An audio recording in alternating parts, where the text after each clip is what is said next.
আসসালামু আলাইকুম রহমতুল্লাহ। এই বৃহত্তর সদরগাঁও অঞ্চলের মানুষসকলতর লাগি বাইকল সদরগাঁও যে আমরার অত বড় একজন আল্লাহর আলিম তে আমরার মাঝখানো হুজুরার নাই।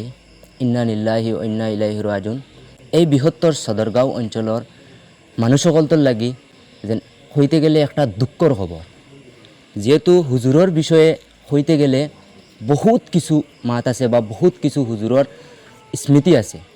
তো বেশি কথা না কইয়া আমরার এই যে হুজুরে যে মৃত্যুবরণ হয়েছে তানোর জানাজান নমাজ কোন সময় সম্পূর্ণ করাইব বা আপনারা সে যে জানাজান নমাজও আইয়া কোন সময় আইয়া উপস্থিত হইতা সব কিছু আমি হুজুরের কাছ থেকে জানবার লাগে চেষ্টা করব। হুজুর, আমরা আইসকুর যে হুজুর মৃত্যুবরণ করছেন তানোর বিষয়ে আপনি কিতা কইবা? আসসালামু আলাইকুম রহমতুল্লাহ।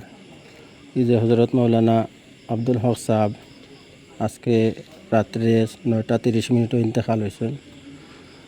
নিজেও শুনছি, হঠাৎ আসলাম না, কিন্তু শুনিয়া বিশ্বাস করতাম পারিয়ার না। 2-1 দিন আগে আমি খুব সময় লম্বা দীর্ঘ সময় তার লগে আলোচনা করিয়া গেছি। আজকেও তাইন চলাফিরা তো আসলা।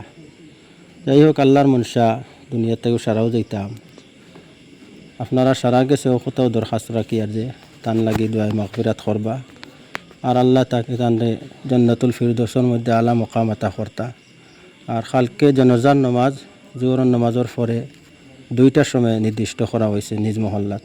সারার কাছে অনুরোধ রইল যে ফারনে শরিক হইবা আর খাস করে দোয়া করবা। আমি তান 4 নম্বর দামান, আর বর্তমানে আসিও জায়গা, তো দোয়া করবা সারা। সালাম। তে ভাই হল আপনারা এই মৃত্যুর খবর শুনিয়া হয়তো বা আপনারাও দুঃখিত হয়েছেন, তবে এই ভিডিওটা একটা করে শেয়ার মারি দিয়া দেশের বিভিন্ন প্রান্তর বহুত মানুষ সকল আছেন হুজুরের মায়ার মানুষ সকল সন্তানের কাছে এই মরার খবরটা পৌঁছাইয়া দিবার লাগি চেষ্টা করবা, যাতে করি তানোর মায়ার মানুষ সকল আইয়া জানাজাত শরিক হইতে পারেন।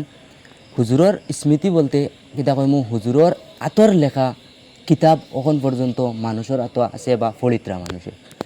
তো হইতে গেলে হুজুরের স্মৃতি কইয়া শেষ করার মতন নাই। গতিকে আজকের ভিডিওটা আপনারা শেয়ার মারি প্রত্যেকজন রাইজর দৃষ্টিগোচর করে দিবা করি আমি আশা করি। আসসালামু আলাইকুম রহমতুল্লাহ।